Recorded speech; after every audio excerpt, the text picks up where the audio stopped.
Now part B, operative functions. Okay, being a human resource managers, he are supposed to perform the various activities on a daily basis, on a continuous basis. I mean to say कि भाई human resource manager के रूप में वो बंदा कुछ activities ऐसी होगी कि जो वो बंदा डेली बेसिस पे करता होगा, कंटिन्यूअस बेसिस पे करता होगा, like procurement, development, maintenance of the people, motivations, कंपनसेशंस and even various emerging issues, integration issues. तो ये सारी क्या है, डेली एक्टिविटीज है कि जो वो बंदा managers on going continuous basis पे परफॉर्म करता होगा, तो उसको हम कहते हैं ऑपरेटिव फंक्शंस. तो उसके अंदर सबसे पहला है प्रोक्योरमेंट फंक्शंस. कि now being a HR managers he supposed to procure the people, मतलब acquire the people, bring the human resource within the organisations. For bringing the good human resource at the work place उसको क्या करना होगा, तो this all are the various activities he supposed to perform. कि भाई वो अच्छा company के अंदर सब लोग अच्छी तरीके से काम कर रहे हैं, तो वो प्रोक्योरमेंट रिलेटेड एक्टिविटीज में ये सारी क्या है, वेरियस चीज़ों को ऑब्जर्व करेगा. कि भाई being a human resource managers मेरे को अच्छी गुड स्किल्स, नॉलेज, एबिलिटीज वाले बंदे को आइडेंटिफाई करना है, अपॉइंट करना है, एक्वायर करना है, कंपनी के अंदर लेके आना है. तो ये एक्टिविटीज करने के लिए मेरे को क्या क्या करना पड़ेगा, तो ये सारी चीज़ें, job analysis, human resource planning, recruitment, selection, placement, induction, even internal mobility. तो ये सारी चीज़ें मैं कंटिन्यूस बेसिस पे, ऑनगोइंग बेसिस पे करता हूँगा. तो let me just take one by one and try to understand हर एक एक्टिविटीज में क्या होता है, कैसे होता है. तो फर्स्ट इज जॉब एनालिसिस. कि भाई सबसे पहले कोई बंदे को मेरे को अपॉइंट करना है, तो उससे पहले मेरे को क्या करना होगा, as a human resource I need to analyse the job itself. Means analysing the job means I need to evaluate, I need to analyse in terms of what, कि भाई वो जॉब क्या है, वो जॉब करने के लिए कैसा बंदा चाहिए, कौन से एरिया में उसका एजुकेशनल बैकग्राउंड होना चाहिए, कौन सी स्किल्स, नॉलेज, एबिलिटी की ज़रूरत पड़ेगी कि जो वो बंदे के पास होनी चाहिए, तभी वो बंदा अच्छी तरीके से वो काम कर पाएगा, कितना एक्सपीरियंस वो बंदे के पास होना चाहिए सो दैट कि वो बंदा ये काम अच्छी तरीके से कर पाएगा, समथिंग लाइक दैट. तो ये सारी चीज़ें क्या दिखाती है, I am just analysing the job itself. कि भाई वो जो जॉब है, जो टास्क है, वो टास्क या जॉब परफॉर्म करने के लिए क्या चाहिए, कैसे कैसे चीज़ें चाहिए इन terms of skills, knowledge, abilities, experiences. तो वो सारी चीज़ें मैं इवेल्युएट करता हूँ, एनालाइज करता हूँ. तो उसको हम कहते हैं जॉब एनालिसिस. तो इवन मैं रिक्रूटमेंट के लिए जाऊँ, सिलेक्शंस के लिए जाऊँ, तो उससे पहले मेरे को क्या करना पड़ेगा, सबसे पहले जॉब को एनालाइज करना पड़ेगा. कंसर्न जॉब को एनालाइज करके मैं समझूंगा कि भाई वो जॉब को परफॉर्म करने के लिए क्या चाहिए, कैसा बंदा चाहिए, कौन सी स्किल्स, नॉलेज, एबिलिटीज चाहिए. तो वो सारी चीज़ें मैं रिकॉग्नाइज करता हूँ. Then after I am supposed to perform the various human resource planning activities. कि जहाँ पे being a manager I am going to check, I am going to analyze in terms of how many employees are there and how many employees are required.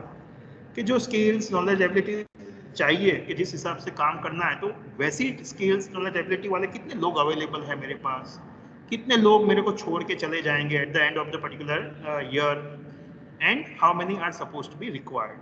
कि भाई कितने नए लोगों को मेरे को लाना पड़ेगा सो दैट कि ये काम कंटिन्यूसली होता रहे और हमारा जो गोल है वो अटेन हो, ये काम रुके नहीं. तो इसके लिए क्या है, I am suppose to do the planning. कि भाई मैं ह्यूमन रिसोर्स प्लानिंग करूँगा, चेक करूँगा कितने लोग अवेलेबल है, कितने लोगों की, नए लोगों की ज़रूरत पड़ेगी. Then after I will go for the recruitment. कि जहाँ पे रिक्रूटमेंट में क्या करता हूँ मैं, what is the difference between the recruitment and selection, कि both are one and same. Any one of you, recruitment और सिलेक्शन दोनों सेम है या अलग अलग है? Both are different. Both are different. कैसे? रिक्रूटमेंट में आप क्या करोगे और सिलेक्शन में क्या करोगे? How both are different? Then I can say that if I am a student, then I will write like this. If a recruitment spelling start with R, selection spelling start with S. This is the basic difference between the recruitment and selection. And I will get the 2 marks. Yes or no? Yes और no, मिलेंगे 2 marks? No, sir. Answer is no. कि भाई basic difference क्या है? Recruitment के अंदर ultimately हम क्या करते हैं? In the case of recruitment is the process where we are trying to searching for the prospective employees. We are stimulating, motivating them to apply for the specific job.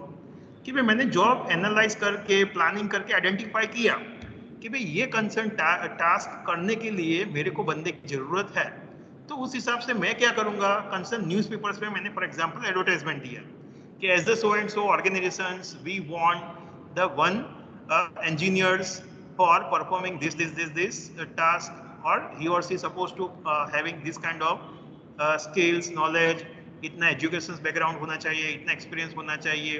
तो ये सारी चीजें मैं क्या है न्यूज़पेपर्स में एड के माध्यम से देता हूँ।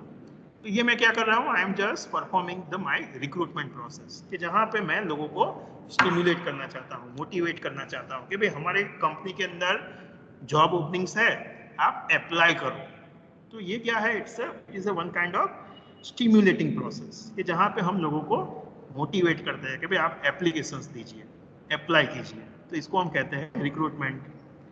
और ये रिक्रूटमेंट कैसी है? पॉजिटिव प्रोसेस है, कि जहाँ पे हम चाहते हैं कि जब ज़्यादा से ज़्यादा लोग अप्लाई करें। एज कंपेयर टू दैट जो सिलेक्शन होता है वो टोटली रिवर्स। सिलेक्शंस के अंदर हम क्या चाहते हैं कि भाई सिलेक्शंस के अंदर हम क्या करेंगे कि भाई we are trying to check कि जो लोग इंटरव्यूज देने के लिए आए हैं तो वहाँ पे हर एक बंदे के पास जो skills, knowledge, abilities, educational experiences, education background, experiences, वो सारी चीज वो बंदे के पास है वो, और जो जॉब एनालिसिस में आपने एनालाइज किया है वो, दोनों के बीच में परफेक्ट मैच होता है या नहीं होता है, उस हिसाब से आप लोगों में से बेस्ट बंदे को आइडेंटिफाई करना चाहते हो। मतलब ये क्या है? नेगेटिव प्रोसेस है सिलेक्शंस में अंदर, कि भाई 100 लोगों ने अप्लाई किया है बट उसमें से मेरे को 1 या 2 लोगों की ही जरूरत है, तो मैं बाकी के 99 या 98 लोगों को रिजेक्ट करने वाला हूँ। रिक्रूटमेंट में क्या चाहता हूं मैं? पॉजिटिव प्रोसेस है, कि जहां पे मैं चाहता हूं कि भाई सबसे ज्यादा लोग अप्लाई करें। सिलेक्शंस में मैं नेगेटिव चाहता हूं कि भाई वहां से मेरे को कम करने हैं और बेस्ट बंदे को आइडेंटिफाई करना है। तो सिलेक्शंस के अंदर आप क्या करोगे?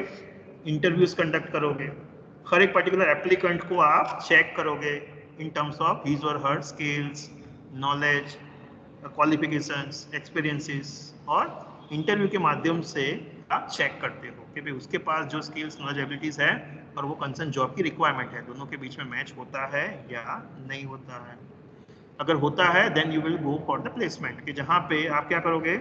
उसको अपॉइंटमेंट करोगे, उसको कंसर्न अपॉइंटमेंट लेटर दोगे कि yes you are appointed with the so and so post, and with the post, with the placement, the certain authorities and certain responsibilities are finalise. पे उसकी क्या पोस्ट होगी, कौन सा लेवल पे वो बंदा अपॉइंट किया जाता है ऑर्गेनाइजेशन के अंदर, स्ट्रक्चर के अंदर वो कहाँ पे है, तो वो उसका प्लेस डिटरमाइन होता है कि भाई कौन से डिपार्टमेंट में, किसके अंडर में वो बंदा काम कर रहा है, उसकी क्या अथॉरिटीज होगी, क्या रिस्पॉन्सिबिलिटीज होगी, उसका बॉस कौन होगा, सबऑर्डिनेट्स कौन होंगे, कलीग्स कौन होंगे। तो वो सारी चीज़ें प्लेसमेंट के माध्यम से हम फाइनलाइज करते हैं।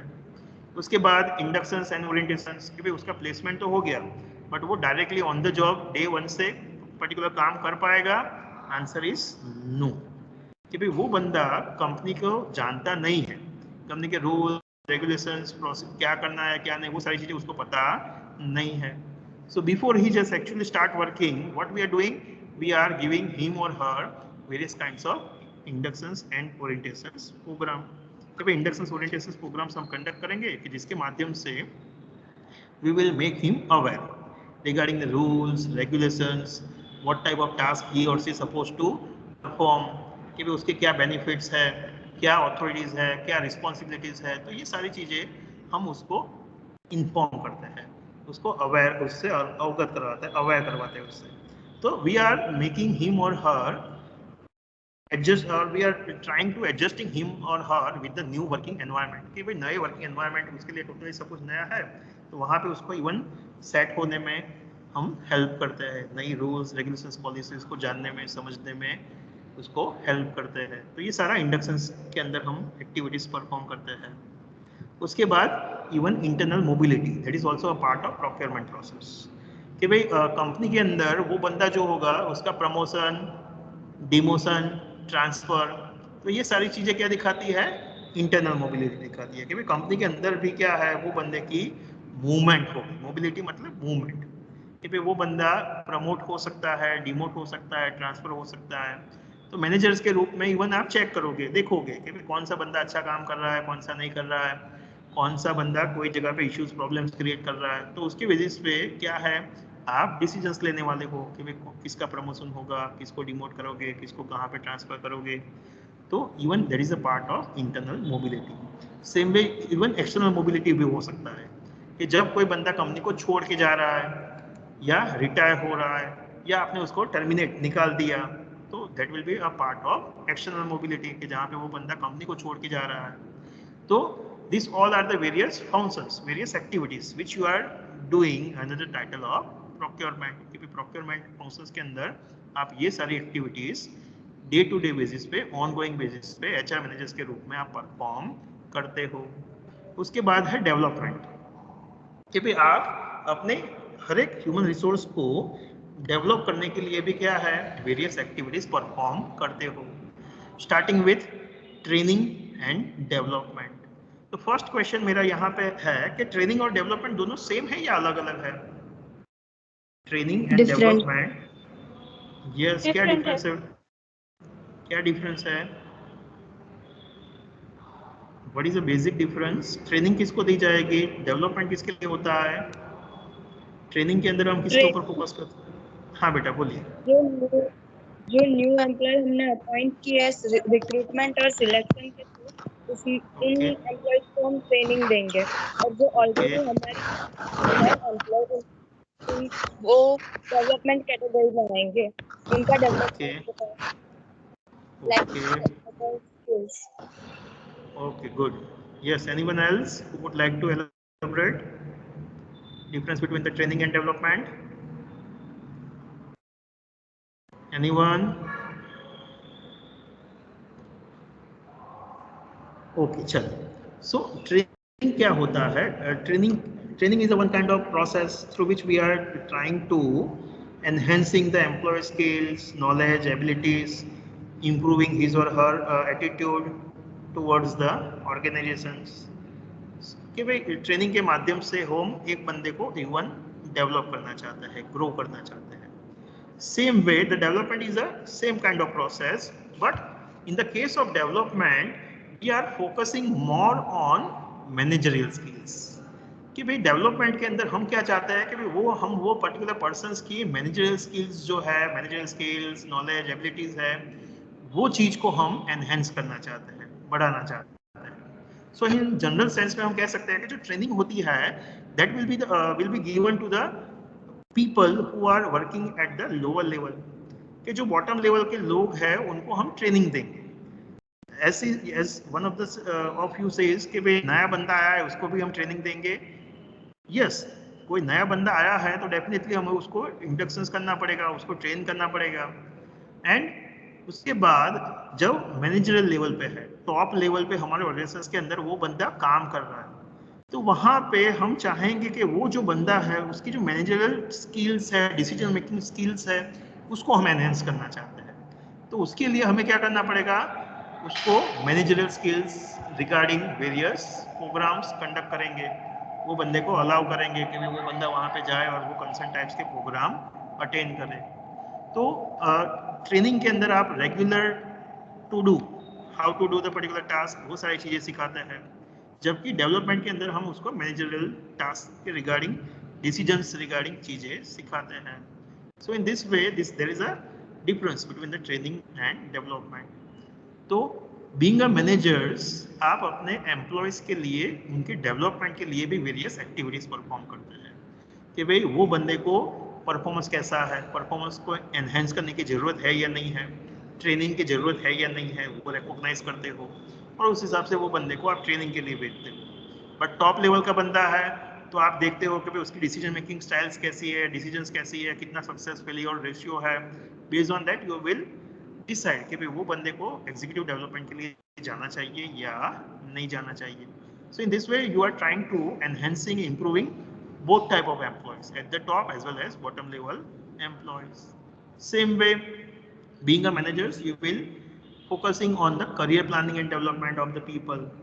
कि भाई हर एक बंदा जो है ऑर्गेनाइजेशन के अंदर वो बंदा ज्वाइन होता है तो हर एक बंदे की क्या है एक्सपेक्टेशंस होती है कि भाई मैं लाइफ टाइम के लिए एक ही पोस्ट के अंदर काम नहीं करने वाला हूँ, डेफिनेटली मेरा प्रमोशंस होगा, मैं करियर में आगे बढ़ूंगा और क्या है मैं नेक्स्ट लेवल पे पहुंचूंगा, प्रमोशंस होगा, उसके बाद और प्रमोशन होगा, उसके बाद और प्रमोशंस होगा। तो इस हिसाब से हर एक बंदे की क्या है एक्सपेक्टेशंस होती है कि भाई वो अपने करियर में आगे बढ़े और नई नई पोस्ट के ऊपर वो जाए।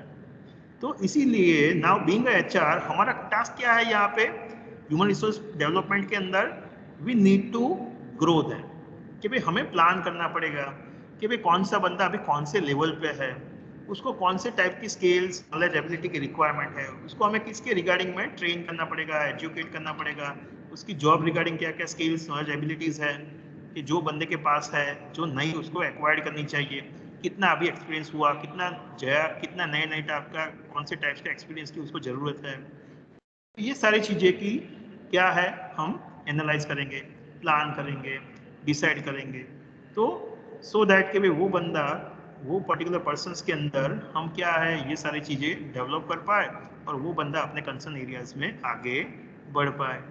तो even for the employees future aspect, future planning, career planning, तो उसके रिगार्डिंग भी हम क्या है वेरियस एक्टिविटीज़ परफॉर्म करते हैं। Same way even human resource development HRD, तो यहाँ पे क्या है ओवरऑल डेवलपमेंट की बात है, पूरे ऑर्गेनाइजेशंस के डेवलपमेंट की बात है।